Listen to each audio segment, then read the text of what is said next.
자, 안녕하세요. 복서카페 여러분. 오늘은 이제 2017년 기출문제 분석 강의예요. 요번 이제 그 기출문제 강의는, 분석 강의는, 예전에 이제 내용 강의를 바탕으로 해서 이제 진행이 될 거거든요. 그래서 이제 여기에서는 내용 강의 부분은 이제 내용 측면은 예전에 했기 때문에 여기는 문제만 이렇게 쭉 푸는 식으로 이렇게 진행을 할 거예요. 그래서 문제 풀어가면서 이제 그 왜 이게 맞고 이게 틀렸는가 좀 설명하고요. 그 다음에 이제 앞으로 어떤 문제 유형이 나올 것인가 이런 것도 한번 예측을 해보고요. 그 다음에 또 이제 이거 끝나고 나서 중간중간에 이제 7편이 있어요. 7편. 예, 7편에 있는 그 유사 문제들, 그러니까 이제 그 총괄평가 문제 중에 유사 문제들 한두 문제 이렇게 뽑아가지고 진행을 할 거거든요. 그래서 시간 관계상 다 일일이 이걸 다 풀어보지도 못하고요. 이제 그 대표적인 문제들만 이제 뽑아서 이제 풀 거예요. 예, 그렇게 좀 아시고요. 그리고 교재는 제가 이제 공지한 것처럼 이제 2편이 있어야 돼요. 일단 2편은 필수 교재예요. 2편은요. 예. 그 다음에 3편이 있는데 3편은 이제 봐도 되고 안 봐도 되는 기출문제 분석은, 예. 그래서 이제 보고 이제 보충자료 보시고요. 그 다음에 이제 7편이 있는데 7편은 또 필수 교재죠. 그래서 7편 교재를 좀 보시면 될 것 같아요. 그래서 진행 순서는 일단 이제 거기 앞부분은 한국사로 되어 있는데 실제 이제 순서는 여러분들이 제일 이제 그 어려워하는 역교론부터 이제 시작하고 그다음에 한국사, 그다음 세계사 이렇게 이제 해서 진행을 할 거고요. 제 계획으로 이제 공지 올려놓은 거 보시면 알겠지만 그 총 이제 몇 주 시작하냐면 몇 주야 갑자기 9주? 9주 정도 이렇게 이제 진행할 것 같은데 9주인가? 잠깐만요. 2주, 8주다. 네, 8주 진행할 텐데 이제 진행하는 거 보고 이제 그 한두 강 정도 더 할 수가 있어요. 예. 그리고 제가 9월 2일 날 또 이제 학교일 때문에 출장을 가야 되기 때문에 이제 좀 다다음 주는 이제 또 쉬고 하니까 아마 9월 말 정도 해가지고 끝마무리 하고요. 마지막 날에 이제 이번 연도 기출문제 분석 있죠? 연도별로 17년도 연도별로 하는 걸로 이제 끝맞춰가지고 할 거예요. 그 관련 교재는 제가 9월 중순이나 말에 이렇게 올려놓을 거예요. 지금 계속 기출문제 좀 거의 진행 중이군요, 분석을. 자, 그러면 기출문제가 왜 중요하냐? 그거부터 좀 얘기를 해드릴게요. 여러분들 알다시피 이제 그 역사라는 곳은 내용이 되게 많잖아요. 네, 그래서 그 수많은 내용들을 여러분들이 다 공부할 수 없어. 그렇다고 해서 이제 예전에 뭐 세계사나 한국사 수능처럼 스타 강사가 나와갖고 딱 찍어줄 수도 없어요. 찍어준다는 말 자체가 웃긴 거야. 이거는요. 왜냐면 인구라는 거는 그 수능하고는 상대가 안 될 정도로 수준이 높아요. 범위도 너무 넓고. 그렇다고 해서 그냥 다 보고 앉아있냐. 뭐 9편이라든지 뭐 온갖 논문들 다 보고 있는 거는 또 그렇다고 해서 시간 낭비겠죠. 그러니까 이제 어느 정도 기본 베이스가 깔려있으면 이제 거기 나올 수 있는 부분들을 선택해서 집중해요. 그런 것들이 필요하거든요. 그러기 위해서는 뭐가 필요하냐면 기출이 중요해요. 기출. 그래서 이제 기출을 이제 공부하실 때 일단은 문제가 어떤 건 나오는지 아셔야 되겠죠. 그래서 이걸 이제 일단 쭉 풀어보고 일단 이제 풀어보고 나서 뭐 정답만 맞추면 그 의미가 없어요. 전혀. 예. 그래서 이게 맞고 틀린 게 중요한 게 아니라 이게 왜 맞았는지 그리고 이게 왜 틀렸는지 정확히 분석을 해야 돼. 그리고 그 근거가 된 책이 뭔지를 찾아보셔야 돼요. 예. 그 다음에 이제 여기 보면 이제 그 기출 보면 모든 걸 다 발려 먹어야 되겠죠. 그래서 우리가 소 한 마리 때려 잡으면 어떻게 등심 안심해서 다 돼지나 소 해서 곱창까지 다 먹잖아요. 족발까지. 우리나라 사람들은요 다 부산물까지 먹듯이 여기 있는 것도 다 부산물도 다 먹어야 돼. 부산물이 뭐냐? 일단 예문이겠죠. 예문도 나올 수 있고 그 다음에 정답은 아니지만 하나하나의 지문이 또 문제가 만들어질 수가 있어요. 대표적인 게 뭐냐면 계로한 국서 문제 있죠. 계로한 국서 문제가 이제 10년도에 나왔는데 아마 제가 이제 인구 기출 문제 쭉 분석하는 과정에서 제일 난이도가 제일 높은 그 문제거든요. 그거는 거의 논문 정도의 수준에서 문제 낸 거예요. 그런데 이제 그 계로한 국서와 그 국서 그 한문 사료 부분이 14년도에 그대로 되어가지고 낸 거죠. 예. 그래서 그 기출뿐만 아니라 기출의 정답뿐만 아니라 그 부산물들 오답이라든지 그 다음에 예문, 사조 이런 것도 다 눈에 발려둬야 된다는 거죠. 그리고 그걸 이제 또 공부를 하시고 나서 그 다음에 요것만 공부하냐? 그게 아니라 우리가 이제 분절법이라는 거 알죠? 어떤 시대를 연구할 때, 어떤 생활사를 공부할 때 그 주변의 정치, 경제, 사회, 문화 다 보잖아요. 마찬가지로 그 기출 주제들을 딱 잡아가지고 공부를 하시는 거예요. 그래서 각종 기론서를 이제 주제별로 묶어서 서브 노트를 만들어갖고 정리를 해주시는 게 제일 좋아요. 예. 그 다음에 이제 기출도 잘 나올 수 있는 부분과 안 나올 수 있는 부분들이 있어요. 그걸 또 구분해야 돼. 자, 잘 안 나올 수 있는 부분들은 어떤 걸까요? 아주 예전에 나왔던 거. 아주 예전에. 그러니까 10년, 15년. 여러분들이 어떤 분은 이제, 그때 뭐 초등학교, 유치원? 그 정도의 그 수준에서 나왔던 것들은 나올 가능성이 별로 없어요. 떨어지는 게.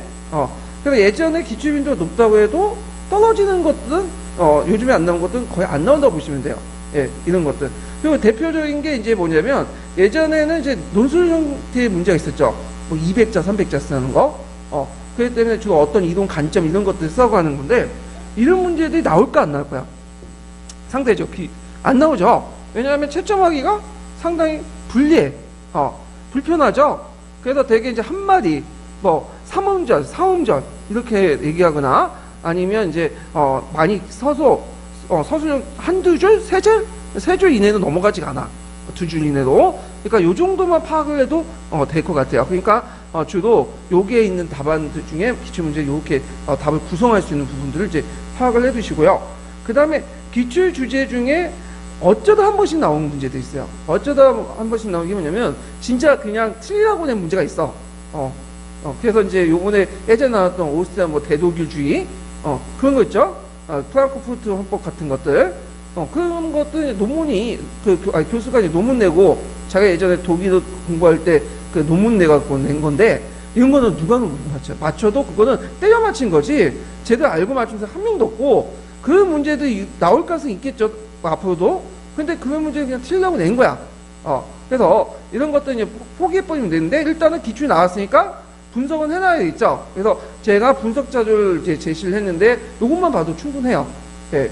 그리고 제가 이제 분석 자료 보시면 이 사람의 개인적 주관적인 어떤 내용이 있을까 하는데 저는 분석할 때 개인의 주관적인 견해는 다 제거하거든요. 그래서 통론이라든지 어떤 논문책이나 자료 찾아가지고 쓴 거예요. 그래서 요약지라 보시면 돼요. 그렇게요. 네. 그래서 이제 이런 식으로 이제 공부를 해주시면 되고요. 그 다음에 기출 꼭 해야 되냐 그런 분들이 있는데 기출 안 해도 돼요. 근데 기출 안 하면 거의 99% 떨어져요. 그러면 기출을 하면 붙느냐? 붙진 않죠. 꼭. 그렇지만 기출은 일단 전제 조건 해야지만 뭐예요? 붙을 수가 있어. 왜냐? 어떤 문제가 아무리 기출이 떨어져도 요번에도 좀 떨어졌다고 하지만 거의 제가 이제 분석할 결과 둘 중에 하나는 나왔거든. 50%는요. 예. 그거는 뭐냐? 그걸 풀지 못하면 어떻게 해요? 떨어진다는 거야. 그러니까 정협이라든지 그 다음에 뭐 포트폴리오 이렇게 쓴 사람들이 붙는 게 아니에요. 기출을 주제를 정확히 쓴 사람들이 붙어. 그걸 쓰지 못하면 아무리 정협을 맞춰도 어떻게 해요? 떨어지는 거죠. 왜? 기출 주제는 누구나 다 알고 있으니까 맞추라고 낸 거죠. 거기에서 이제 집중적으로 공부를 해두시는 게 좋을 것 같다. 이렇게 좀 기억을 해두시면 될 것 같아요. 그리고 어떤 분이 저 이제 강의 뭐 이렇게 들어도 되냐? 안 들어도 되거든요. 예, 저 강의 안 하고 저희 강의 듣는다고 해서 돈 나오는 거 아니에요. 전혀. 예, 그래서 제가 이제 그 기출 문제 분석집이라고 해놨어요. 아마 제가 이제 또 이거 되게 잘 만들었어요. 그래서 한 10몇 년 동안 이거 만들어졌거든요. 그래서 예전에 나왔던 기출 문제 분석을 하나하나 분석을 해가지고 한 10년 동안 이 분석을 해놓은 거예요. 10년 넘게요. 그리고 그때마다 수정하고 지금도 뭐냐면 계속 진행형이야. 그래서 근데 요것만 충분히 공부를 해도 기출 문제 분석을 충분히 끝낼 수 있어요. 그러니까 뭐 강의 듣는데 뭐 시간이 아깝다 보시면 그냥 요거 기출 문제 분석집 보시고 독학가 좋대요. 예. 자, 그러면 일단은 이제 그 역교론부터 이제 시작할게요. 자, 2편을 보세요. 그러니까 강의 진행 순서는 2편을 기준으로 이제 쭉 할 거예요. 자, 2편 보면 그 교육과정과 역사교육 이론 부분이 있죠. 그래서 이제 역사교육은 그 교육과정과 역사교육 이론과 그 다음에 교수학습 방법 이렇게 두 가지 측면을 이렇게 나눠볼 수 있는데 최근에는 그 교수학습 방법 측면에서 좀 많이 나와요. 이론 부분은. 자, 그러면 이제 그 시대 구분을 이제 볼게요. 시대 구분은 이제 주로 어디에 나와 있는 거냐면 남색책에 있어. 남색책. 그래서 남색책 초반에 있죠. 그래서 남색책 보면 이제 그 역사 본질과 속성이라는 그 장이 있어요. 역사의 본질과 속성이라는 장이 있는데 거기에 보면 이제 그 역사의 뭐 방법과 교훈에 대한 문제도 있고 역사가 가학성이 있느냐 문학성이 있느냐 이런 것도 있고 역사 의식 그다음 개인과 시대의 역할 시대 구분 그다음에 역사적 설명과 인과관계 그래서 그 역사 이런 논쟁들 후에 이제 그 역사 교육에 어떤 영향을 주는가 이런 것들이 논하는 장이 있어요. 초입 부분의 장인데 그 중에 이제 시험 문제 자주 나오는 부분은 어디냐면 시대 구분과 관련된 문제예요.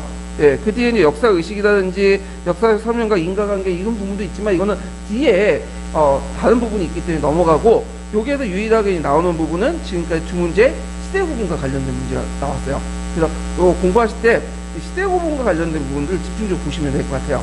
자, 그러면 여기에서 이제 그 내용을 이제 보고 넘어갈게요. 자, 1번 문제를 볼게요. 자, 다음근의 내용을 해서 부합된 수업의 전략을 가진 교사의 수업 내용이다. 수업 내용이나 수업 방법을 적정 보기에서 모두 보는 것은 자, 여기 쭉 한 세 줄로 이렇게 구성이 되는데 내용이 예문 내용 보면 그 두 번째 줄에 이제 뭐냐 키워드가 있죠. 역사적 시간적 변화를 따라서 이해하고 각 시대를 인식한다. 그래서 이제 역사 교육에서 시기 구분을 통해서 그 학생들의 역사 이해를 도울 수 있다. 그럼 시간적 변화를 따라 이해하고 각 시대에 인식하고 그 다음에 시기 구분을 통해서 하면 이거는 뭐와 관련? 그냥 시대 구분과 관련된 문제죠. 자, 그러면 그 이제 김교사, 뭐 박교사, 최교사, 정교사, 이교사 이렇게 쭉 있는데 자, 일단은 김교사 얘기를 좀 들어볼게요. 자, 역사에서는 설명이 일반화가 필요하므로 그 역사의 다양한 개별적인 사실들 시대에 따라 일정 부분으로 범주로 분류할 수 있다. 맞죠? 그래서 시대 구분을 통한 것은 일종 일반화야. 일반화. 그래서 이제 체계적 이해가 가능하다. 이렇게 이제 보시면 되겠죠. 그래서 이제 그 여기 남색책에 있는데 그 남색책에 이제 어떻게 나오냐? 시대 구분에 대해서 이제 그 유용성에서 이렇게 얘기하고 있어요. 역사의 설명의 일반화는 불가피하며 다양한 개별적 사실을 역사적 범주로 구분하는 것은 역사 이해에 유용하다. 그래서 역사에서 공식이나 도식은 하나의 가설이지만 역사에 대한 사고 해석에 대한 수단이 될 수 있다. 그러면서 이건 역사의 사실을 체계와 논리 부여할 수 있다. 일반화의 한 원리죠. 그래서 시대 구분은 일반화와 동일하다. 이렇게 보시면 돼요. 그래서 잡다한 내용들 우리가 하나하나 볼 수가 없죠. 근데 뭐야? 고대, 중세, 근세, 근대라는 그 범주를 통해서 일반을 통해서 이해할 수 있죠. 자, 이런 것들이 이제 있고요. 그 다음에 이제 니은과 관련된 내용을 보죠. 자, 역사적 시간의 본질적 특성은 지속과 변화이므로 역사 전개의 시간적 계기성과 단절적 변화를 인식을 강조한다. 자, 요거는 이제 시간적 계기성과 단절적 변화도 일종의 시대를 구분하는 방법이죠. 이것도 남색책 92페이지에 있죠. 역사적 시간의 본질적 특성은 지속과 변화이며 시대 구분은 시간적 계기성과 단절적 변화를 얘기한다. 자, 이게 무슨 말이야? 되게 어려운 말이 아니에요. 조선왕조에 대해서 이제 얘기할게요. 자, 조선왕조가 있으면 이 조선왕조가 있으면 어떻게 해요? 갑자기 변한 게 아니죠. 조선왕조에서 이제 그 고려와 조선으로 갑자기 변한 게 아니죠. 고려왕조들의 어떤 양적인 변화가 어떤 계기를 통해서 이 계기가 뭐예요? 위화도 해군이죠. 위화도 해군을 계기해서 무슨 걸로 넘어가죠? 조선왕조 넘어가지만 이 조선왕조는 앞에 있는 고려왕조가 뭐야? 질적으로 다르잖아요. 그 얘기를 이제 어렵게 설명한 거야. 그래서 시간적 계기와 단적적 변화. 이것도 이제 시대 구분과 관련된 거다. 자, 그 다음에 체교사를 이제 볼게요. 과거의 어느 부분이 그 내용에서 현재적일 수 있지만 현재의 어느 부분이 어떤 의미에서 과거의 모습을 아니면 모습일 수 있는 강조한다. 자, 이건 뭐냐? 이 모습이 있음을 강조한다. 이건 과거의 모습을 통해 현재를 알 수 있다는 거야. 이건 정형적인 뭐죠? 교훈의 역사죠. 교훈의 역사. 그래서 현재주의와 연결되죠. 네. 그래서 이제 이런 것들 교훈의 역사 부분은 여기 뭐 그 남색책 관련돼서 나오진 않지만 어디에 나와요? 파란 책하고 녹색 책이 있죠. 그 역사교육 가치 부분에서 나오는 부분이야. 그래서 이것도 이제 연결돼 있고 그 다음에 리을 정교사를 이제 볼게요. 일단 그건 답은 아니죠. 자, 역사의 발전 단선적이죠. 네, 다산적인 제가 가끔 이렇게 오타가 있어요. 양해 좀 해주시고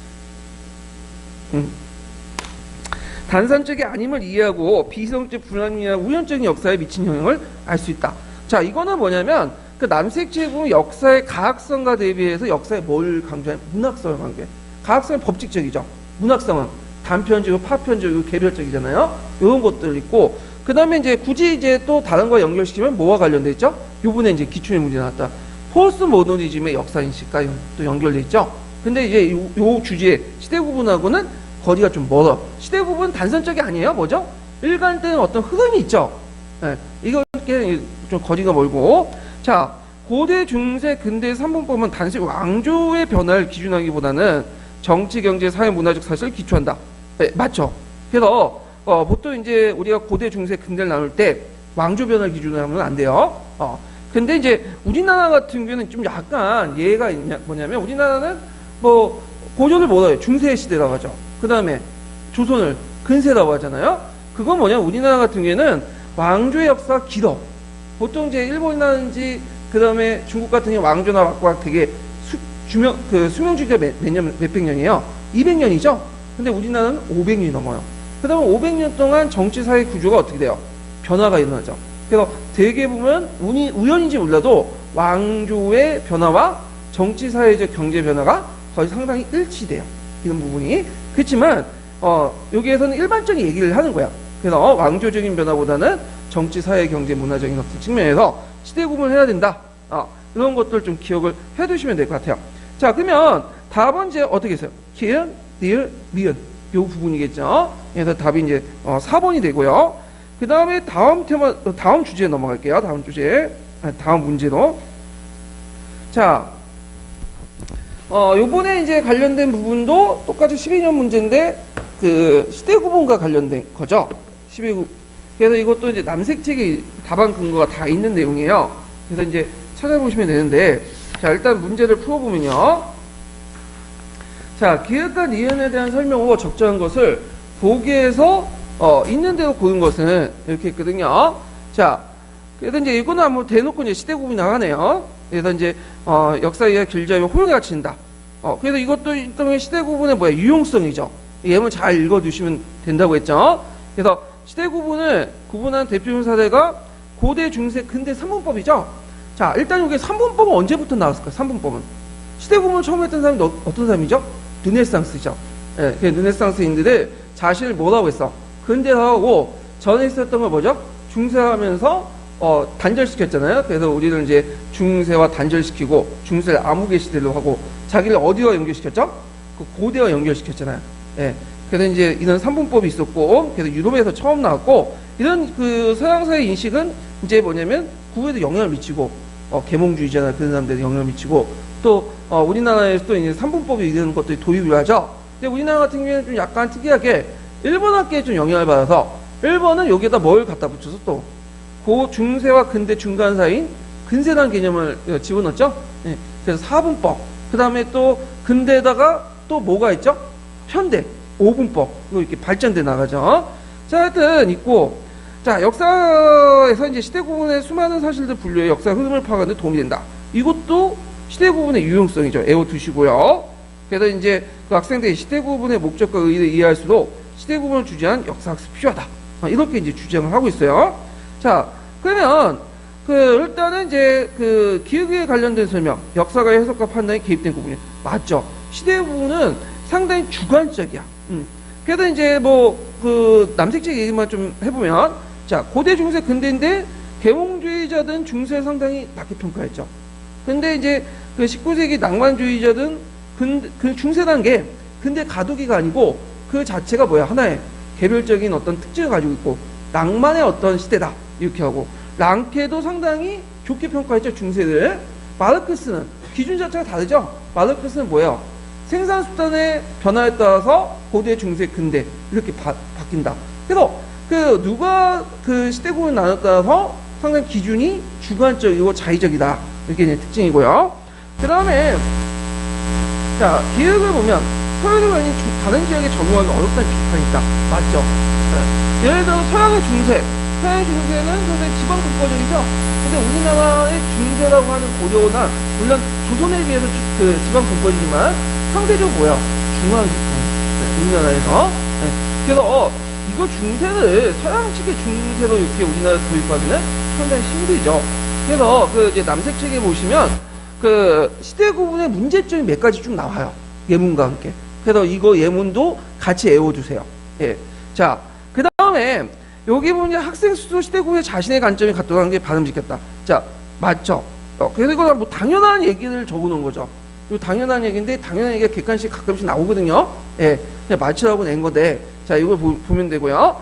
그 다음에 니은을 보면 이것도 당연한 얘기인데, 자, 역사에 대한 배경 지식이 없는 초등학교 저학년보다는 이 저학년이지만 고학년이 더 적합하죠. 예, 여기는 그래서 틀렸죠. 이거 당연하게 얘기인데 이제 상식이 틀리니까 이제 상식을 맞출 수 있는데 이 부분이 그 뭐냐면 양색책에 그대로 있어요. 그러면 이건 쉬워. 뭐 고학년에게 효과적인 학습법이다 이렇게 말하면 되죠. 물론 실제 그러진 않아요. 고학년 애들도 뭐 그 역사 관심 없으면 왜요? 깽판치고 그러는데 별로 현실하고 동떨어진 얘기인데 일단 이론 쪽은 맞잖아요. 자, 그러면 더 물어봐서 그럼 고학년 학생이 왜 효과적이냐? 물어보면 어떡할 거야? 그러면 어떻게 대답을 하셔야 되겠어? 그러면 이 부분에 대해서. 자, 고학년에게 효과적인 것은 여기도 남색책이 있어요. 자, 통시대적 역사 지식과 악목이 필요하기 때문에 상당한 배경 지식 갖추기 때문에 고학년이 적합하죠. 그 말 쓰시면 돼요. 외워가지고. 그래서 역교론을 이제 풀다 보면 이런 부분이 있더라고요. 역교론을 마치 자기 논문 쓴 것처럼 자기 생각 쓴 것처럼 이렇게 쓰시는 분인데 이런 분들은 100% 떠거죠. 역교론은 답이 개방적인 게 아니에요. 폐쇄적이야. 딱 정해져 있어. 참 이게 불합리하고 뭐 창의적인 시대에 그 양성하는 임용 시험에 뭐 이렇게 할 수 있냐? 그건 저한테 따지는 게 아니죠. 임용 자체가 원래 불합리한 시험이에요. 그걸 인식하고 공부를 하셔야지 괜히 자기가 어떤 이상적인 모델을 가지고 공부를 하면 분명히 100% 떨어져요. 그분들은요. 예. 자, 하여튼 그래서 이제 답이 이제 뭐가 됐어요? 기은, 니은, 디귿이 되겠죠. 그럼 여기에서 이제 나올 수 있는 부분이 뭘까요? 일단 시대 구분의 장단점 같은 거 나올 수 있겠죠? 뭐 장점, 단점이 뭐냐? 그거 나올 수가 있어. 딱딱 떨어져. 공부하실 때 역교론 같은 게 추상적인 말들 막 하고 자기끼리 농박하는 내용들이 되게 많거든요. 있다 보면 거의 안 나온다고 보시면 돼요. 네. 그런 거는 채점하기 힘들고 자기들끼리 학자끼리는 뭐 이런 이론이 있고 저런 이론이 있고 막 자기끼리 농박한 거는 아직 관점이 정립이 안 됐다는 거야. 그런 것들은 시험 문제 안 나. 그렇지만 이렇게 이제 딱딱 떨어지고 도식화되기 쉬운 부분은 상당히 시험 문제 많이 나오고요. 특히 장점, 단점, 유의점 이런 것들은 채점하기 편하기 때문에 상당히 쉽게 낸다. 그래서 한두 가지는 꼭 기억을 해 두셔야 돼요. 이 부분을. 자, 그러면 관련된 이제 형성평가, 총괄평가 문제를 좀 볼게요. 여기 들고. 자, 일단은 683페이지 펴보세요.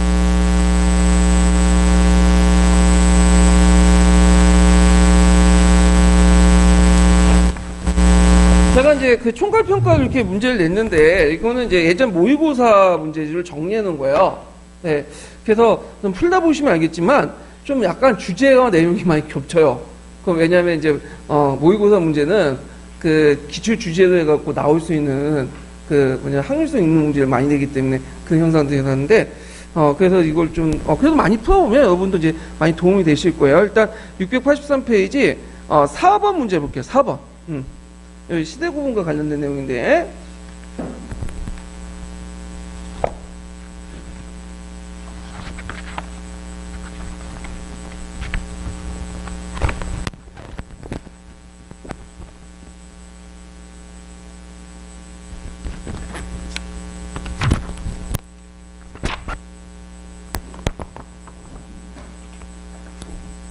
자, 4번을 이제 보면요.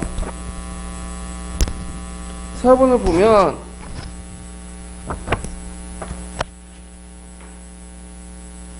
잠깐만요. 이게 역사교육이 이런 부분이네? 제가 조금 찾는데 지금 정신이 없어갖고. 처음 하는 건.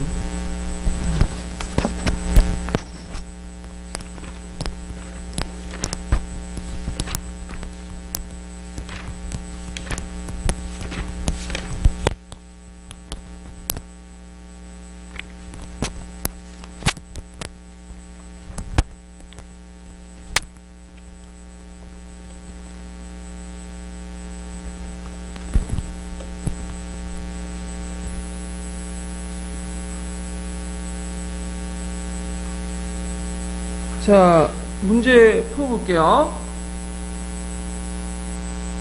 여기 보면 이제 역사를 쉽게 파악하고 체계적 역사 이해를 하기 위해서 시대 구분을 역사의 시간적 변화에 분류하여 이해하는 방법 중 하나이다.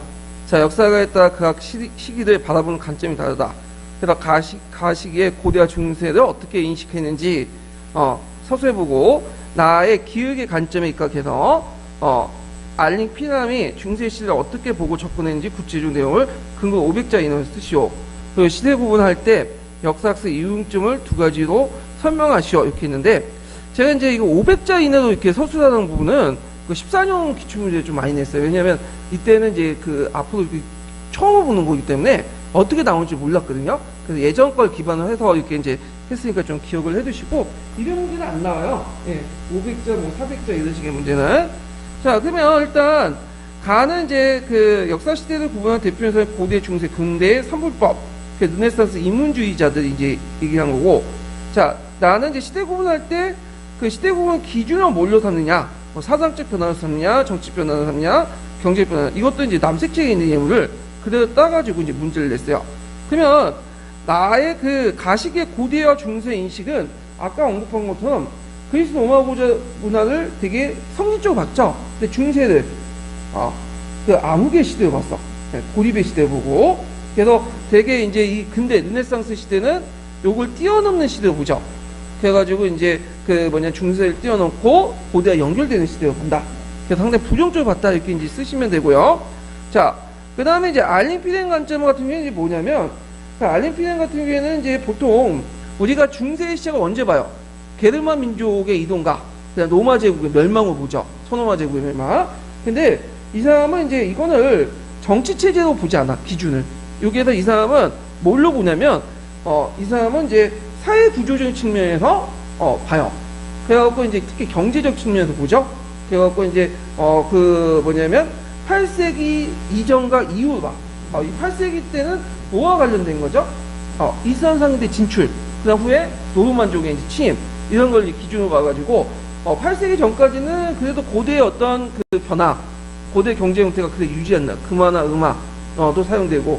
그런데 8세기 이후부터 뭐냐면 이들이 이제 그리스 상인들이 손을 대고 금화와 동방상품들이 이제 단절되면서 유통이 끊어지고 중세 폐쇄적인 경제에 넘어갔다. 이렇게 봐요. 그러니까 우리가 알고 있는 정치적 기준으로 본 게 아니라 이 사람 뭘로 본 거예요?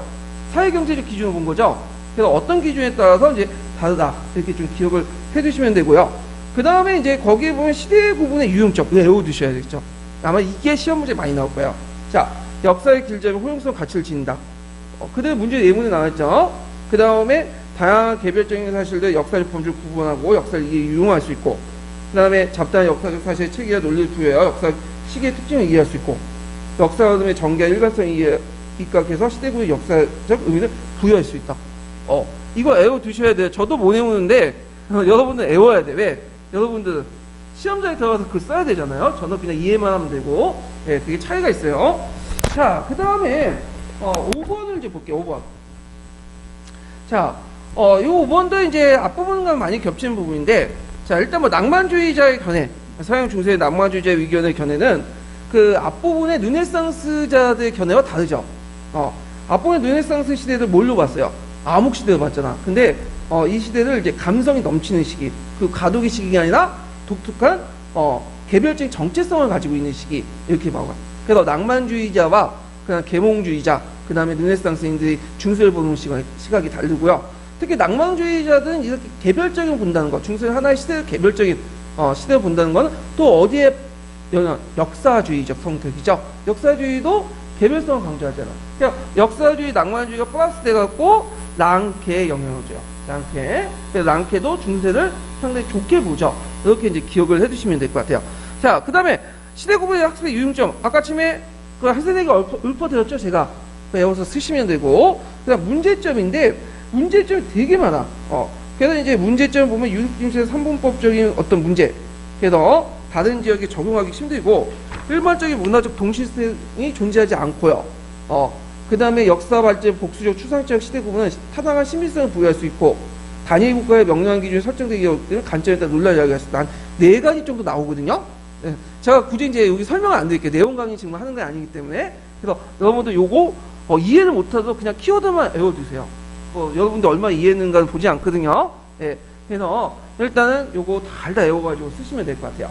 자, 그러면 자, 다음 문제 넘어갈게요. 이제 이렇게 이런 식으로 나올 거예요. 그래서 이제 제가 이제 문제 풀다가 필요할 때 이제 유사 문제들 이제 골라서 이렇게 풀어보는 건데, 근데 시간 관계로 다 풀지 못하고 이제 중요한 것들만 좀 얘기하면서 이제 할 거예요.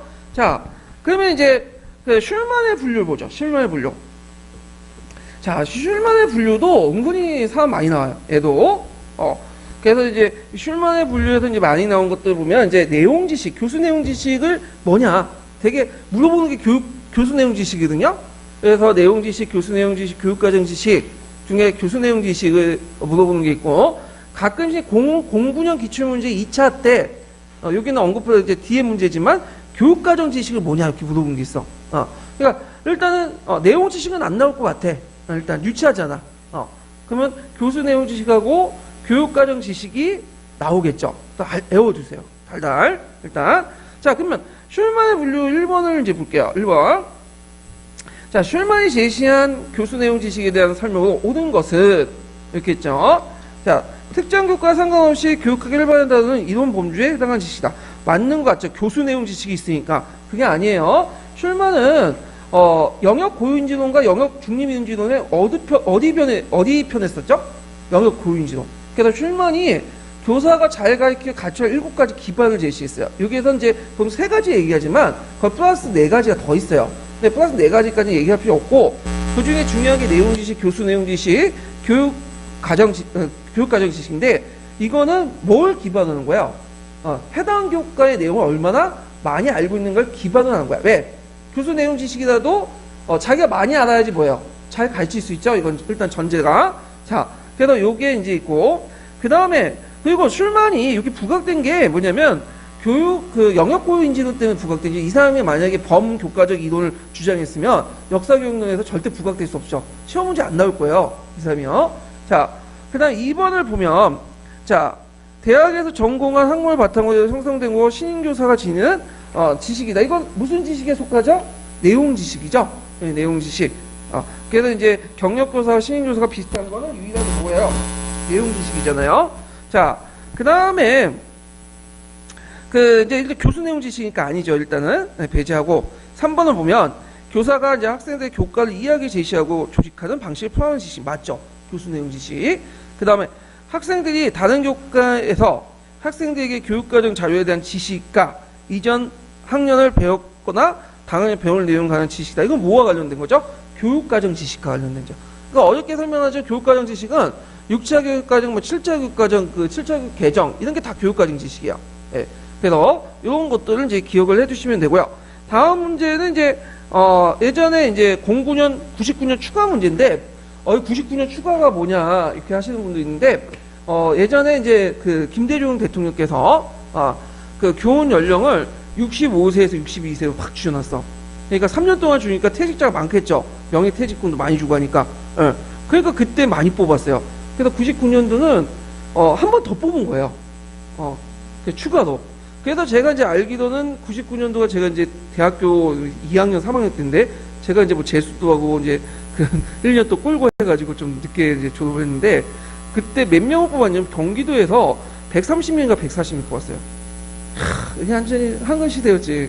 그때 역사가가. 왜? 그다음 근현대사 교과서 생겨 또 뭐예요? 전원 연령 또 줄어들어.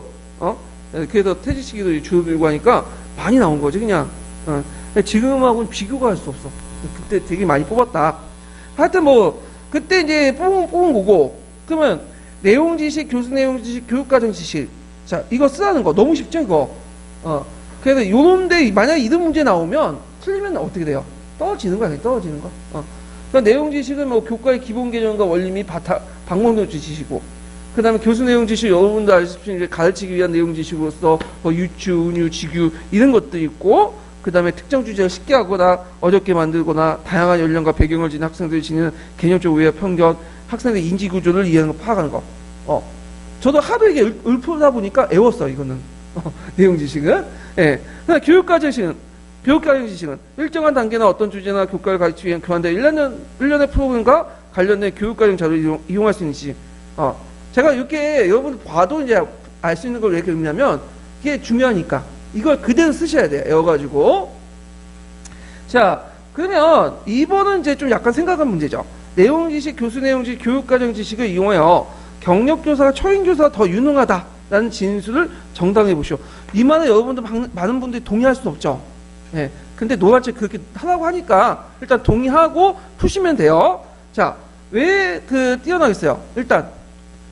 일단은 그 경력교사, 신인교사의 그 차이가 노란책에 나와 있어요. 자, 내용 지식을 가르치기 위한 지식, 그 교수 내용 지식이 더 발전될 수 있다. 이게 첫 번째고. 자, 그 다음에 이제 그 두 번째는 경험의 차이죠. 가르치기 위한 내용 지식을 재구성한 기회의 차이. 그러니까 교수 내용의 차이와 그 다음에 기회의 차이 이렇게 쓰시면 돼요. 노란책에 있는 내용이거든요. 지금은 노란책 안 보죠. 근데 99년까지만 해도 그러니까 03년이다. 03년인가 그때까지만 해도 02년 때까지만 해도 노란책만 봤어요. 노란책만 공부하고 들어가면 됐거든요. 그래서 02년 기출 이전부터는 그 이전에는 다 뭐에 근거를 썼다? 노란책에 근거를 했다고 보시면 돼요. 그 후에 이제 03년 이후부터는 파란 책 이렇게 나오고 뭐 갈색 책, 그 다음에 남색 책, 녹색 책, 뭐 09년, 010년 이렇게 이렇게 나왔거든요. 자, 그래서 이제 이렇게 보시면 되고, 그러면 이제 총괄평가와 관련된 문제도 한번 풀어볼게요. 이거 관련돼 갖고. 자, 몇 번을 보시냐면요. 691페이지 보세요. 691페이지.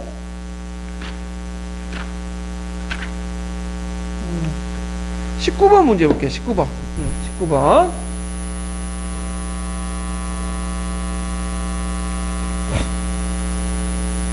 자, 다음 가와 나의 글은 수업할 때 교사가 갖춰야 할 특정한 지식이 부족하기 때문에 일어나는 문제다. 자, 슐만이 말한 부족한 이 지식의 특징을 각각 40자 이상 서술해 보시오. 이렇게 했는데, 그 예문은 제가 이제 어디에서 이제 가져왔냐면, 노란책 예문을 그대로 낸 거야. 노란책에 있는 밥 내용인데, 자, 일단은 대학원에서 미국 경력을 전공한 37년 교직 경력을 가진 교사는 미국의 역사를 민주주의 과정에 쭉 있고 나름대로 파악하고 있다. 그래서 그는 오랜 경험을 통해 독특한 교수학습 방법을 가지고 있고, 교수 내용 지식이죠. 예. 근데 이제 이에 반해서 신인 교사는 이거에 대해서 없죠. 예. 교수 내용 지식이 없는 거야. 그래서 이 교과 내용과 이제 그 교수학습 방법 이론은 연결되고 교수 내용 그보다고 쭉 쓰시면 돼요. 그래서 그 내용들, 교수 내용 지식을 이제 쓰시면 되고, 자, 나와 관련된 부분은 이제 보면, 이거 원래는 이제 뭐와 관련된 거냐면, 이건 감정이익과 관련된 거야. 아니, 감정이 아니라 유추. 유추가 왜 실패했는가에 대해서 노란책에 나와 있는 내용이거든요. 근데 저는 이제 약간 빗들어가지고, 지금 애들한테 지금 고려 말기의 성격을 가르쳐 준데, 이 사람이 이제, 1학년 때 세계사 부분에 로마의 라티푼디오 배울 거다 생각하고 설명했는데 애들은 제대로 배우고 넘어가지 못해. 그럼 뭘 모르는 거야? 교육과정 지식을 모르는 거죠. 예. 그래서 어떤 분은 교수 내용 지식이 아니냐, 왜 아이들의 인지 상태를 제대로 파악 못해. 그렇게 하시는 분들인데, 제가 이제 보기에는 교육과정 지식이 좀 강해서 얘기했어요. 그래서 역교론 같은 게 좀 주관적인 내용이 많이 들어가 있기 때문에 이건 좀 감안을 해 주시고, 어떤 분들 교수 내용 지식도 맞긴 맞아요. 예. 제 이제 생각이 많이 반영됐다는 것 좀 기억을 해두시고, 요 관련된 내용은 유추와 관련된 내용이니까 이것 좀 알아두시면 될 것 같아요. 자, 그러면 이제 다음에 이제 뒤에 넘어가서 사료 비판을 볼게요. 사료 비판. 사료 비판도 딱 이제 그 기출문제 분석을 쭉 해보면 상당히 많이 나왔어. 상당히. 그래서 이제 있는데 최근에는 사료 비판 문제가 거의 안 나와요. 그래서 예전에 이제 사료 비판을 많이 냈던 교수님이 뭐 퇴직을 하셨거나 아니면 이제 나이가 많아가지고 안 들어오셨거나 그런 것 같아요. 요즘에 젊은 교수님들이 들어오는데 이 문제를 뭐 그렇게 안 내는 것 같아요. 일단 나왔으니까 보면 사료 비판과 관련된 내용에는 자료에 있는 건 어디냐? 하나씩이죠. 우리가 이제 내적 비판, 외적 비판, 문맥 비판, 테스트 비판 이거 하나씩 있죠.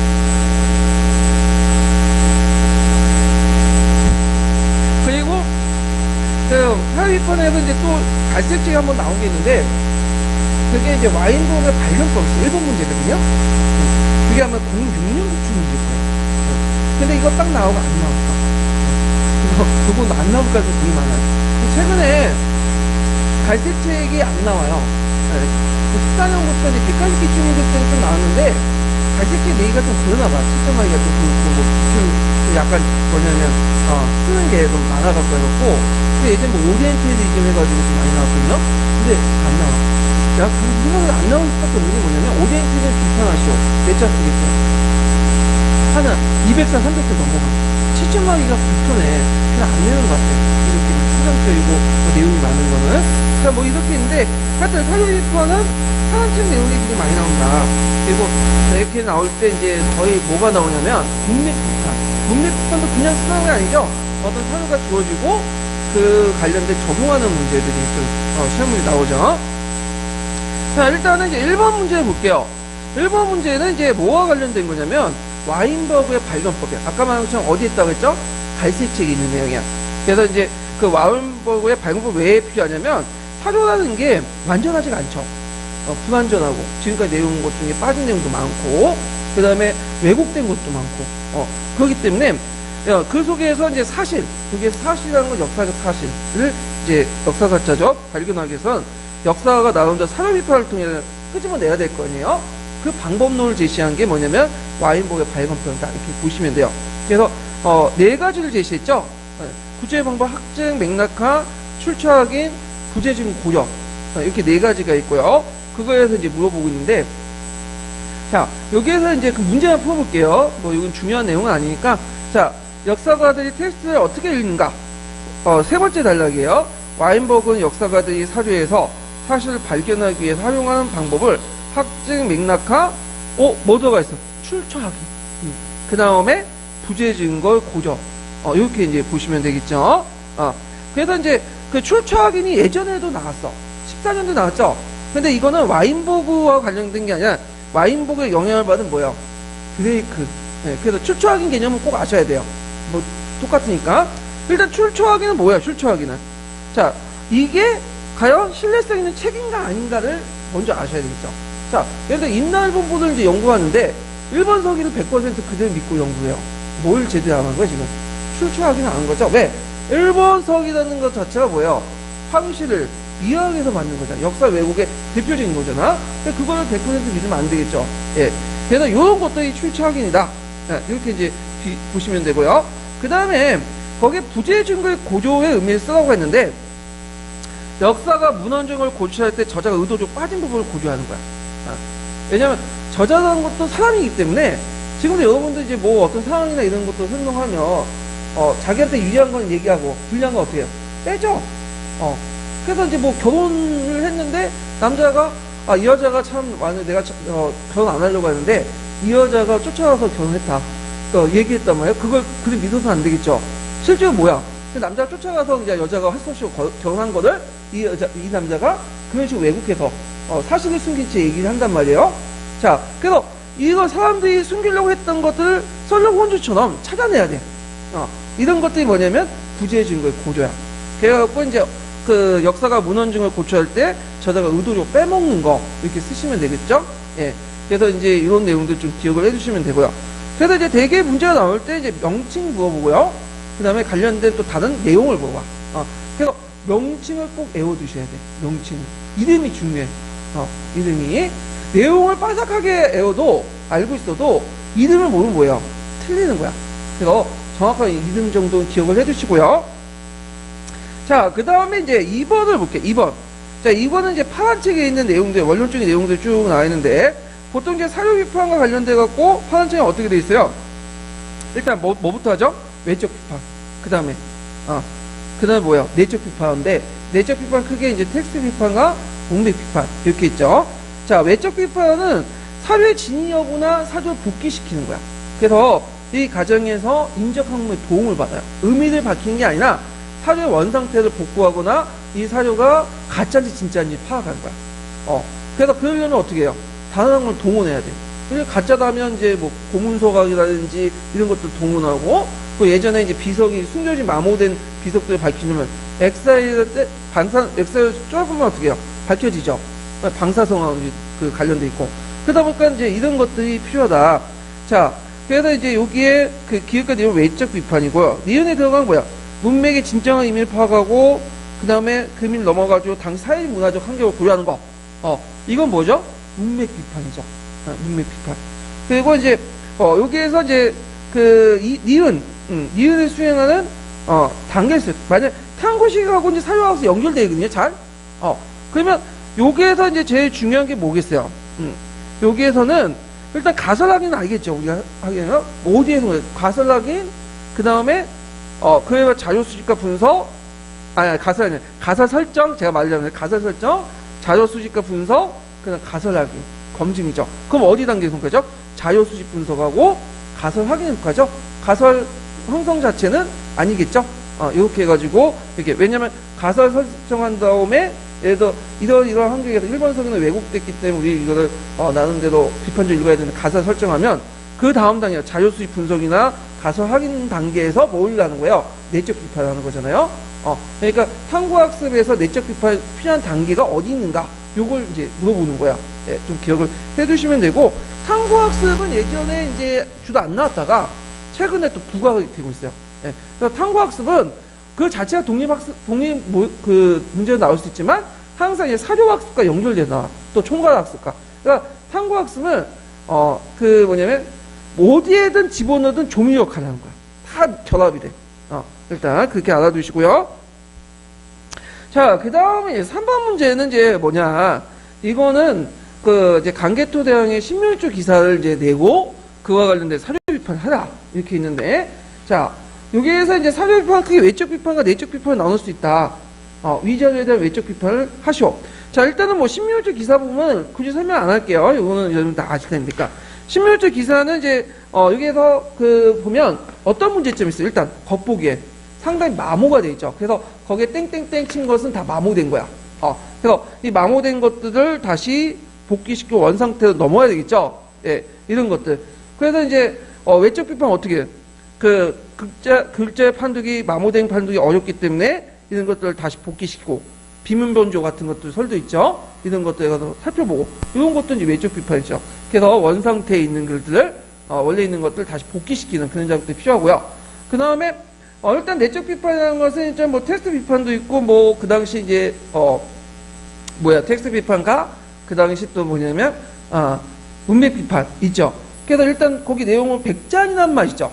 백자라는 걸 제대로 하는 텍스트 비판이 필요하죠. 백자는 백제가 진짜 단순히 세계학하기 때문에 그냥 낮춰서 얘기하는 게 아니라 그냥 고구려인들 볼 때 그렇게 본 거야. 그래서 쓰는 백잔을 좀 고구려인들이 낮춰서 얘기하는 거. 근데 원래 의미로 해석하면 되죠. 백제의 자녀무리 이렇게 해석하면 안 돼요. 예. 자, 이런 건 텍스트 비판에 속하죠. 그리고 이제 과연 일본이 그 당시 그 당시 신라나 이렇게 공격할 수 있는 어떤 능력을 갖고 있냐. 그러니까 일본의 국내상이나 그 다음에 국제 배경, 대외적 배경 이런 것들을 아시는 것. 이건 어디에? 문맥 비판이죠. 예. 그래서 이제 문제는 있는데 썩 좋은 문제는 아니에요. 왜냐하면 이 문제는 다양한 답이 나올 수 있어요. 다양한 답이. 네. 그렇기 때문에 답이 한두 개 있는 이제 문제 효용에서는 이런 것들은 문제가 있다고 해서 답은 그렇게 다양하게 적어놓지 않고 한두 개 적어놨을 거 아니야. 그래서 그냥 내 테니까 내 뜻 한번 맞춰봐라. 그런 식의 문제밖에 안 돼. 그래서 제한 형식으로 문제 내야 되는데 좀 약간 문제가 좋은 문제용은 아니에요. 자, 이렇게 이제 한번 봤고, 그 다음 4번 같은 건 이제 좀 볼게요. 이 4번은 좀 제한된 형태로 이제 나왔어요. 좀, 이거 보면 문제가 점점 진화해. 그래서 자기 채점하다 보니까 이제 좀 불편할 것 같으면, 어떻게 해요? 다시 이제 세부적으로 내야지, 이제 제한 둬야지 편하겠다는 생각하니까 이제 이런 식의 문제였는데, 일단은, 한 학생이 사료학습에서 이제 A자료를 보고 B처럼 해석했다. 자, 교사는 이 학생의 사료학습 과정에 문제가 있음을 알고 시와 같이 지도해줬다. 가와 나의 적합한 내용을 쓰시오. 이렇게 내용이거든요. 내용은 좀 쉬워요. 강화도 조약이니까. 자, 조선은 자주국민 일본과 똑같은 권리를 분다. 자, 그래서 그 학생이 이제 뭐라고 얘기했어? 당시 일본 조선을 대등한 국가로 마음을 갖고 있었다. 물론 잘못된 거죠. 쟤들 뭐야? 그 숨어있는 의미들 모르는 거잖아. 어떻게 해야 돼? 문맥 비판 해줘야 되겠죠? 그러면 이제 구체적으로 적용하는 문제니까 내용을 쓰시면 되겠죠? 그래서 청해 종주권을 부정해서 일본의 침략을 원하게 하는 거. 이게 쓰시면 돼요. 교과서적 내용으로. 그 다음에 애들에게 이제 어떤 말을 이제 조언해줘야 했어요. 당시 정반의 국제관계를 파악해서 문맥이 진짜 의미를 파악해야 된다는 거야. 그래서 이제, 조선의 자주국면 일본과 똑같은 권리가 갖는다. 이 말. 그럼 왜 독립이라는 말을 쓰지 않고 왜 자주라는 말을 썼을까요? 그거는 청나라를 너무 자극시키지 않기 위해서인 거야. 만약에 독립을 내뿜으면 어떻게 돼요? 청나라의 종주권을 부정하는 거죠. 근데 청나라는 자주까지는 허용했어. 그래서 조선은 자주의 나라이기 때문에 우리가 내전 가서 하지 않는다는 건요. 우리의 속국이지만. 그래서 자주란 말을 쓴 거예요. 그래서 이제 나중에 시모노세키 조약 보시면 자주란 말이 없어지죠. 뭐가 돼요? 조선은 독립국이다. 이렇게 나오잖아요. 이게 좀 약간 미묘한 뉘앙스가 있어요. 뭐 이런 것까지 시험 문제 안 나오지만 하여튼 일단 그렇게 알아주시고 그 다음에 이제 5번 문제를 볼게요. 5번. 이것도 마찬가지로 뭐가 관련된 거냐면 이제 사료 비판가인데 파란 책에 이제 유의점과 관련된 내용이 있어. 사료 비판할 때 어떤 유의점이 세 가지가 나오거든요. 세 가지. 그래서 이거와 이제 보면 문맥 비판 내용을 이제 물어보는 건데, 자, 그러면 문제 풀어보면요. 자, 다음은 사료학습의 사례를 제시한 것이다. A는 학생들이 배부한 사료이고, B는 이 사료를 보고 학생들이 발표한 내용이다. 자, 학생들의 발표 내용을 보고 교사가 각각의 학생들의 사회 성격과 관련된 지도사항을 각각 쓰시오. 이 지도사항은 이제 유의점 내용을 쓰면 돼요. 그래서 이제 역사적 사실에 대한 설명이 제외될 것. 단서가 붙었죠, 이거. 그러니까 이건 일반적인 내용을 쓰는 거야. 그러니까 사례를 보고 얘기하는 게 아니라, 사례를 적용하는 문제가 아니라 일반적인 내용을 써라. 이렇게 이제 있는데, 자, 거기에 보면 이제 강화도 조약이 나왔고, 뭐 상공유사, 뭐 고려사 이런 내용이 있어요. 자, 강화도 조약 제1조의 내용을 보아 당시에 일본의 조선의 대응을, 존중하는 마음을 갖고 있으면 알 수 있겠습니다. 이렇게 있는데, 앞에 문제하고 거의 비슷하죠, 유형이. 왜냐면, 앞에 냈던 교수님이 요 문제를 낸 거예요. 그러니까 앞에는 공사 문제고, 요 문제는 전공 문제야. 그러니까 자기가 좀 쉽게 내고 여기를 약간 어렵게 낸 것 같아요. 문제 만들 때. 자, 그러면 뭐 각 그 학생의 내용도 뭐예요? 그냥 쓰시면 되겠죠? 단순한 문화적 학술적 의미에 넣어서 사회문적 의미를 해석해야 된다. 뭐 문맥부터 내용 쓰시면 되고. 자, 그 다음에 나를 보면 2차 대전이 죽을 때 신피가 한 길로 쏟았다고 하니 정말 믿을 수 없는 책을 상공유사를. 자, 그럼 어떻게 조언해 줬어요? 사료가 과거의 모든 정보를 담고 있지 않고 과거사에 불완전한 경우가 많다. 이렇게 쓰시면 돼요. 이렇게. 이것도 내용이 어디 있냐면, 어디에 있냐면, 갑자기 기억이 안 나는데, 파란 책에 그대로 있어요. 유의점 3개 이렇게. 그 다음에, 다학생 모총에 대한 해석의 경우, 고려사 해석과 신체 해석이 너무 다르네요. 이렇게 있죠? 그래서, 고려사 해석 같은 경우에는 이제 모총은 이제 상당히 나쁜 놈으로 이제 보고 있는데, 그래서 모총의 나라를 상당히 비난을 하죠. 누가 썼기 때문에. 고려사는.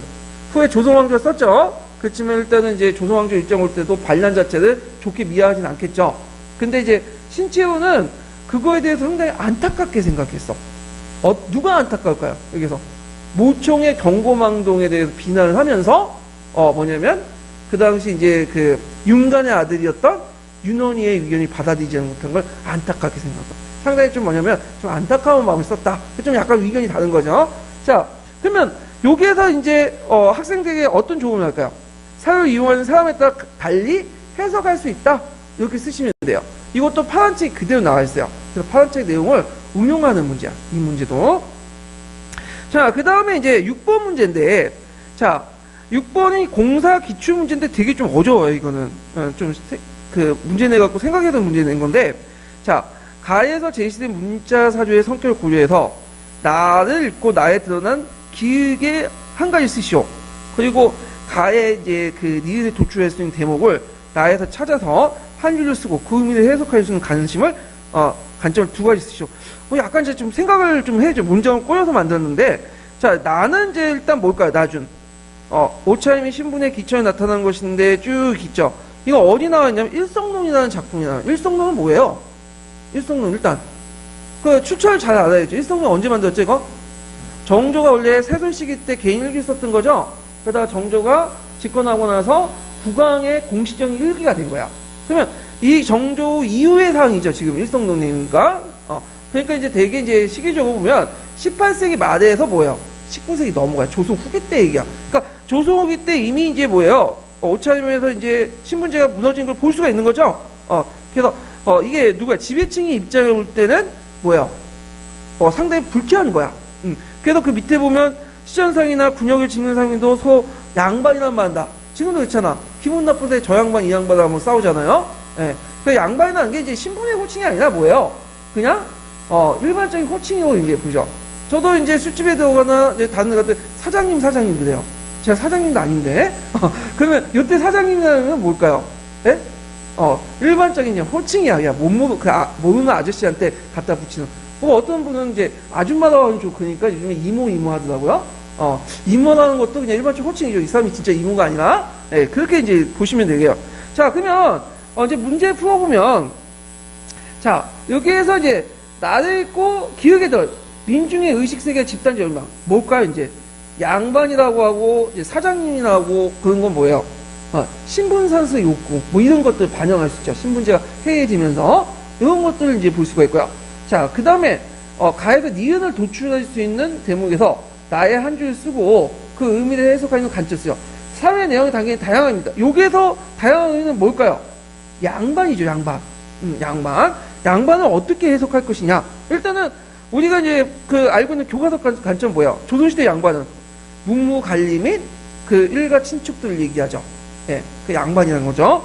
그렇지만 그렇게 이제 할 수 있지만 또 하나는 뭐냐면 양반이나 원래 의미가 뭐죠? 직역을 짊어지는 사람들 다 양반이에요. 그래서 이제 시전상이나 뭐 상민 그 군역을 지으면 다 양반이라고 하잖아요. 그러면 그 다음에 또 의미는 뭐냐? 단순한 호칭이야. 아까 얘기했던 사장님, 이모님처럼 그냥 단순한 호칭이다. 이렇게 이제 쓰시면 되겠죠. 자, 그래서 이제 이건 좀 생각해 볼 문제다. 문제는 좀 잘 만들었어요. 이게 제가 보기에. 자, 그 다음에 7번 문제 볼게요. 7번. 자, 7번 문제는 07년 기출과 관련된 문제인데, 07년 이게 아마 2차 기출거예요. 공사와 관련된. 2차가 아니라 다른 거네요. 네, 제가 잘못. 7번은 이제 07년 문제네요. 07년. 그래서 이제 공사 기출 문제인데, 자, 거기에 이제 교사가 제시한 A 자료를 보고 어느 학생이 B와 같이 해석하였다.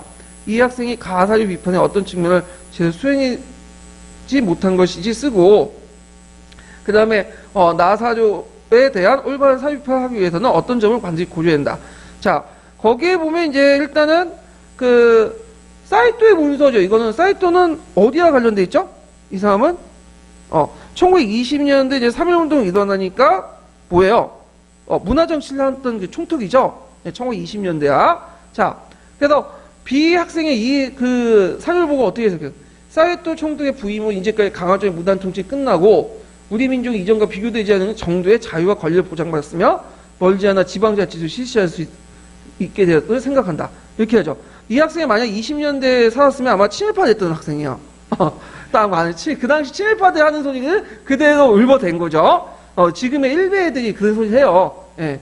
자, 그러면 이제 여기에서 이제 이 학생의 문제점이 뭘까요? 일단, 사립병은 어떤 측면에서 제대로 모르고 사료에 나타나고 있는 문맥의 진짜 의미를 파악하지 못했죠. 그래서 문맥 비판은 제대로 못했으니까. 그래서, 그러면 학생이 이렇게 얘기했으면 교사는 어떻게 해요? 그 다음 사회문화적 환경을 유의해서 얘기해라. 이렇게 이제 하겠죠. 그런 내용들을 이제 쓰시면 돼요. 그래서 이제, 문맥 비판과 관련된 일반적인 내용들이 문제 나왔고요. 자, 그 다음에 8번 문제 볼게요. 8번. 자, 이 8번 문제는 이제 94년도에 이제, 냈던 문제인데, 자, 사회의 내적 비판에 해당하는 거. 문제는 쉬워요. 일단, 1번, 사회 저자의 진실성을 말하고 있는가. 맞죠? 그래서 그 내적 비판 안에는 이 사료가, 진실적, 사료가 진위 여부. 그러니까 사료가 상당히 신비성이 있느냐 없냐. 그래서 누가 썼느냐. 이런 것들을 이제 따지는 게 내적 비판에 속하는 거죠. 자, 그래서 이제 있고, 특히 내적 비판 중에 이제 자주 언급되어 있지 않지만 소극적 의미의 비판이 있어요. 그러니까 적극적 의미와 소극적 의미와 비판 중 소극적 의미의 비판.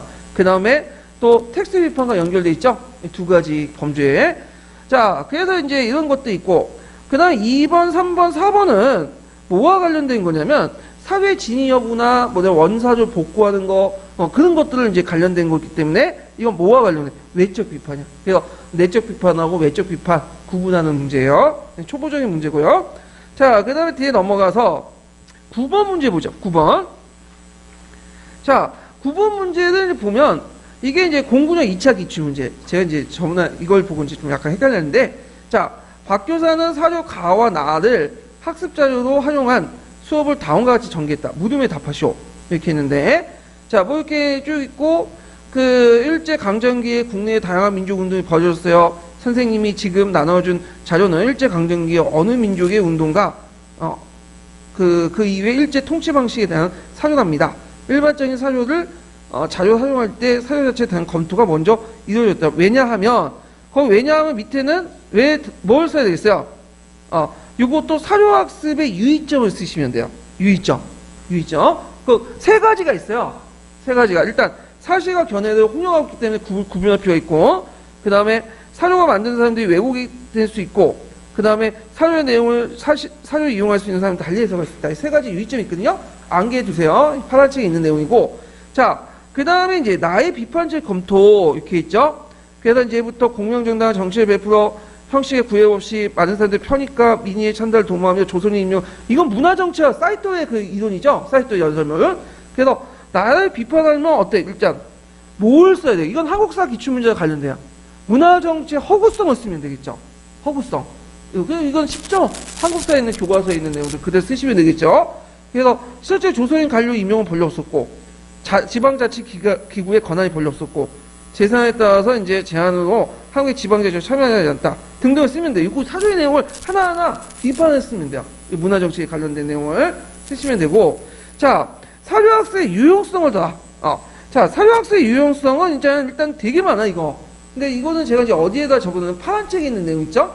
그 사료학습 부분의 유용성 몇 개, 네 가지가 딱딱 떨어진 게 있어요. 그걸 적어놨어요. 그래서 사실과 견해를 구분한다. 그래서 과거의 사료 속에 기술된 내용과 견해를 구별할 필요가 있다. 구별할 수 있다는 거죠. 그 다음에, 예를 들어서 임진왜란이 일어났는데, 임진왜란은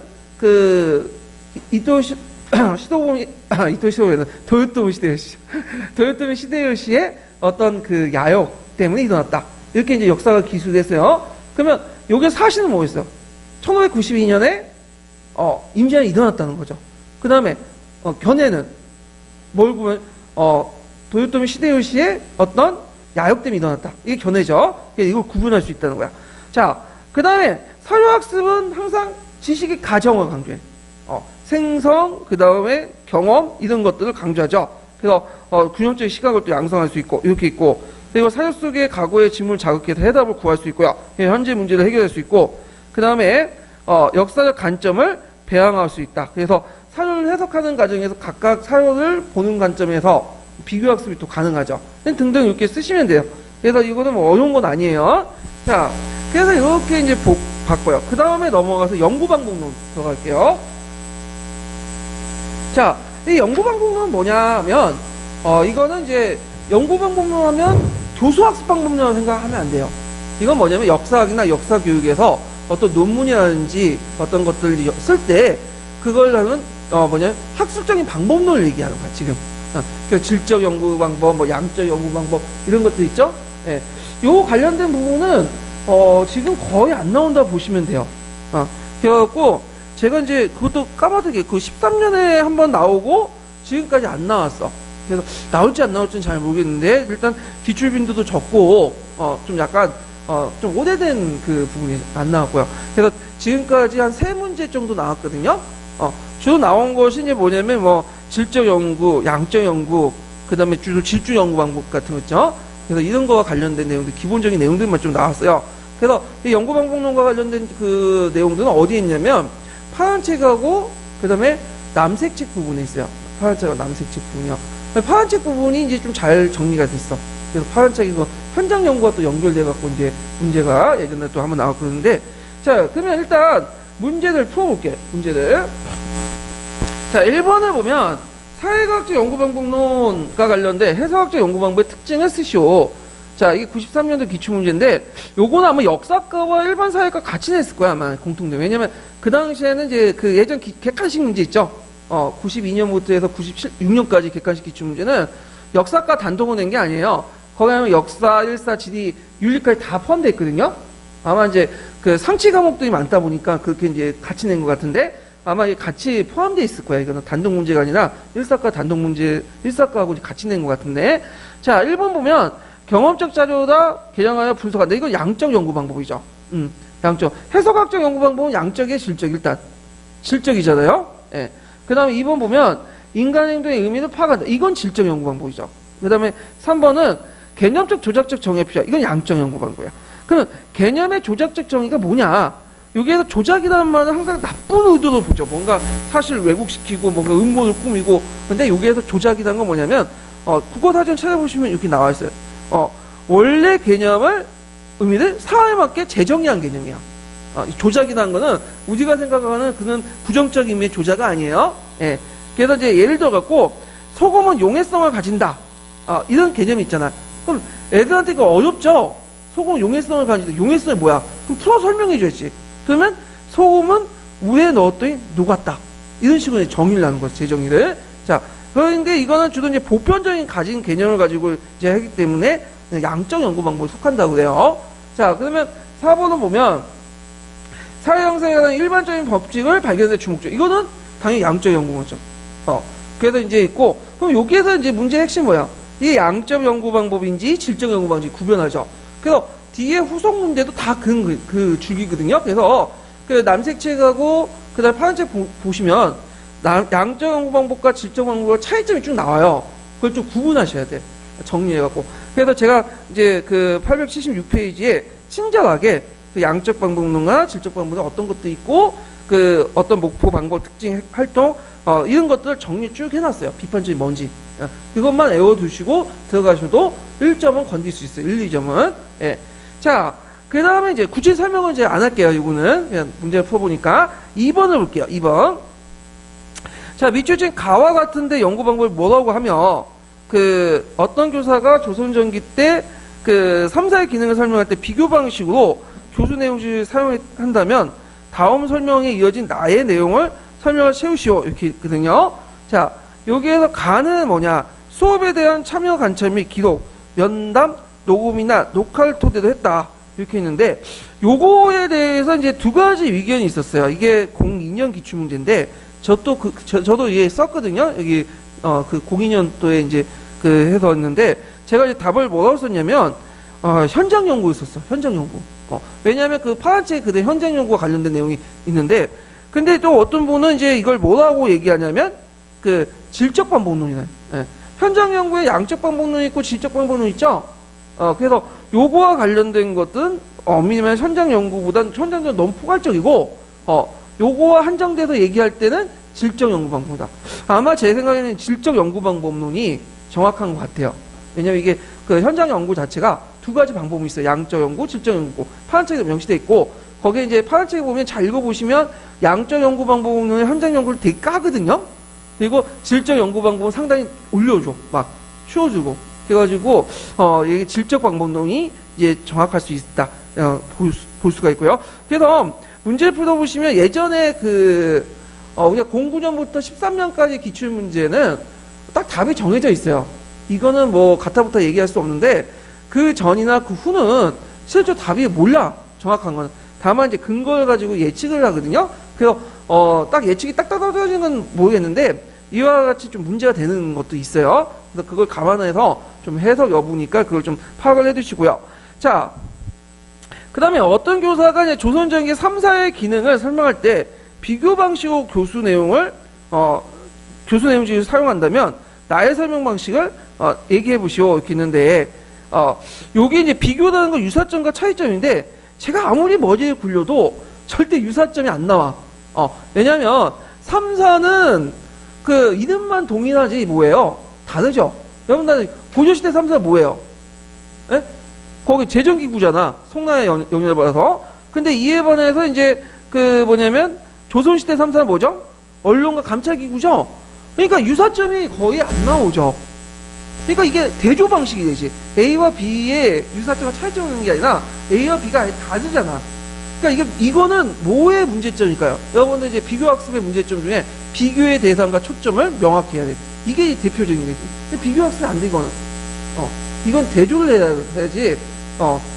이게 비교 안 되는 거잖아요. 지금 비교하려면 뭐와 뭘 비교해야 돼요, 지금? 고조시대 3사고 조선시대 그 호조를 비교하기 이게 맞는 거잖아요? 그래서 비교와 대상과 명칭을, 비교의 대상과 초점을 명확하지 못한 거야. 이 비교가. 그렇지만 일단 뭐 까다면 까다시고 하니까 일단 답은 이렇게 적어놨어요. 예. 자, 그래서 이제 이렇게 있고, 그 다음에 뒤에 넘어가서, 자, 3번을 볼게요. 3번. 3번. 자, 이건 13년 기출 문제인데요. 자, 학교나 교실 현장에서 관심을 가지는 현장 연구에서는 다양한 연구 방법을 활용됐다. 현장 연구가 진척되면서 근래 양적 연구 방법보다 질적 연구 방법을 선호하거나 두 방법을 혼용하는 연구자가 늘어났다. 쭉 있고, 그 밑에 이제 또 우리가 이제 그냥 알고 있는 내용 지식, 또 교수 내용 지식 이렇게 쭉 나와 있죠. 그리고 여기에서 이제 교수 내용 지식은 교사의 전문성을 보여주는 증거라고 주장했다. 그래서 역사 교수의 인지적 특성이 있다. 이렇게 쭉 있는데, 자, 그럼 관련된 이제 문제를 풀어볼게요. 자, 기획은 현장 연구. 자, 현장 연구는 그 새로운 학습자를 개발한 수업 연구를 구현하기 위해서 실천적 연구죠. 그래서 이제 그 주체가 교사야. 실천가. 그래서 항상 단절적이지 않고 계속 변화가 되는 거죠. 순환이 되고. 이것이 이제 있고, 뭐 이렇게 문제는 쉬워요, 이거는. 자, 근데 오답이 문제가 좀 어려워. 자, 보면, 자, 양적 연구 방법보다 질적 연구 방법을 선호하고 다니는데, 양적 연구 방법을 보는데, 자, 자연주의 연구 방법을 하며, 연구자의 교사와 명담을 얻은 자료를 해석하여 교육 원상을 이해한다. 이거는 양적 연구 방법이 아니라 뭐죠? 질적 연구 방법이죠. 그래서 여기에서 이제 헷갈릴 게 뭐냐면, 자연주의 연구 방법이야. 마치 자연주의 하면 네이처 딱 생각하니까 뭐예요? 그게 뭐냐면, 먼저 자연과학적인 의미가 있잖아요. 그런 게 아니에요. 여기 자연적이라는 거는 뭐냐면 자연주의라고 자연스럽게라는 거야. 당황하지 말고 자연스럽게. 그래서 들어가서 면담이나 관찰 통해 자연스럽게 익히는 방법, 연구하는 방법을 자연주의 연구방. 그러니까 이게 질적 연구예요. 예. 그래서 오개념 생기지 마세요. 자, 그 다음에 디귿과 관련된 질적 연구 방법, 행동주의 연구 방법. 요거 뭐 교육 시간에 금방 배웠죠. SR 반응. 그래서 이제 강아지한테 종을 울려주니까 침을 흘리고 나중에 종을 울리지 않아도 뭐야? 침을 흘리는 방법. 다 행동주의 연구 방법이야. 자, 이건 정형적이 뭐예요? 양적 연구 방법이죠. 예. 자, 그 다음에 4번은 이제 보면, 그러니까 이게 틀렸어요. 질적 연구 방법이니까. 자, 교수 내용 지식인데, 자, 실제 교육 가정 시기에 중학교 1학년에서 2학년 사이에 세계사가 중학교 2학년 3학년 이거는 편성됐다. 이거는 교수 내용 지식이 아니죠. 뭐와 관련된 내용이죠? 교육과정 지식이죠. 그러니까 틀렸고, 그 다음에 여기에서 이제 역사교사의 인지적 특성인데 그 인지적 특성에 관련된 내용은 어디에 있냐면 요거는 좀 약간 갈색색 부분에 있어요. 그래서 그 인지적 내용의 구성에 대해서 이렇게 했거든요. 역사교과 내용의 지식, 그 다음에 역사교육관, 학생에 대한 이해와 태도, 이게 있어. 세 가지가 구성되는데, 자, 일단 역사교과에 대한 지식이 제일 중요해. 인지적 특성 중에. 그 중에 그 다음에 뭐냐면 역사교육관. 근데 역사교사의 가치관과 성향은 아니에요. 이게 빠졌어. 그리고 학생에 대한 이해와 태도. 그러니까 학생에 대한 이해와 태도는 인지발달과 관련된 거죠. 학생의 흥미나 이런 것들. 어떤 분이 그러시더라고요. 이거 역사교사의 가치관과 성향도 넓게 해석하면 역사교육관이냐, 역사교육이 아니냐, 역사교육도 될 수 있다 이렇게 주장하는데, 이거는 저한테 따질 부분이 아니야. 이거는 답이 어떻게 돼? 분명히 1번이기 때문에 저는 그거에 맞춰서 해석을 한 거예요. 네. 그래서 이것도 맞아요. 역사교사의 가치관과 성도 주관적 해석은 맞아. 근데 결정적 뭐가 없어? 근거에 없어. 근거에. 분명히 갈색 책에는 역사교육과 지식, 역사교육과 학생에 대한 이해 태도가 돼 있어요. 그러니까 외워두세요. 그냥 만약에 줄을 쳐놓고 역사교의 인지 특성에 구성하는 세 가지 요소 써라. 그럼 뭐 써야 되겠어요? 역사교육과의 지식, 그 다음에 역사교육과 학생에 대한 이해와 태도 이렇게 쓰시면 돼요. 이해되시겠죠? 그래서 아까도 언급한 것처럼 뭐냐면 오답에도 그 자체가 또 문제가 나올 수 있으니까 좀 기억을 해두시면 되고요. 자, 그러면 총괄평가 문제 풀어볼게요. 총괄평가 문제. 자, 총괄평가 문제 692페이지 보세요. 692페이지 22번 문제 볼까요? 요거는 이제 보면, 자, 현장 연구 방법에서 양적 방법론과 질적 방법론이 있다. 그 밑에는 양적 방법과 질적 방법을 비교한 것이다. 가와 나에 들어갈 수 있는 말을 각각 쓰시오 이렇게 있는데 제가 이제 그 예전에 그 파란 책과 남색 책에 있는 내용들을 좀 비교한 걸 이제 좀 응용해 낸 거예요. 자, 양적 방법론은 자연각, 뭐 질적 방법론 인류 민속지각, 그 다음에 이제 그 있고 그 양적 방법 사회관 인과관계, 그냥 고유한 특징 파악, 그 다음에 있고 그 다음에 참여 관찰 면접이라면 거기에 뭐가 해요? 통계, 실험, 무자비 있어요. 이렇게 쓰시면 되죠. 교육학 시간에 다 언급된 거죠. 그래서 여러분들 이제 많이 들어보실 거예요. 그래서 이제 나눌 때 그 통계 집단이 있고 실험 집단이 있고 그걸 비교해가지고 이제 거기에서 추출된 것들을 데이터를 가지고 수정화 시켜가지고 일반화 법칙을 끌어내죠. 이런 방법이고 자 양적 방법은 주주양 되게 다양한 접근 방법 체제 유지주고 그 다음에 질적 방법은 체제 개별적 이탈적이죠. 그래서 여러분들 고3 단위 맡았는데 요즘에는 뭐 유니브나 대기업에서 나오는 프로그램이 있죠. 그래서 이 프로그램에서 얘가 몇 등급 딱 치면 2등급, 3등급 얘가 어느 대학교 갈지 쭉 나와요. 이건 뭐에 관련된 거야? 양적 연구 방법이죠. 근데 이런 그 뭐냐면 수능 점수라든지 내신 점수는 아이들의 어떤 그 뭐냐면 특성을 제대로 파악하지 못한다. 그래서 나는 이거 부정하고 내 나름대로 교육하겠다. 그래서 대안학교 만들었어.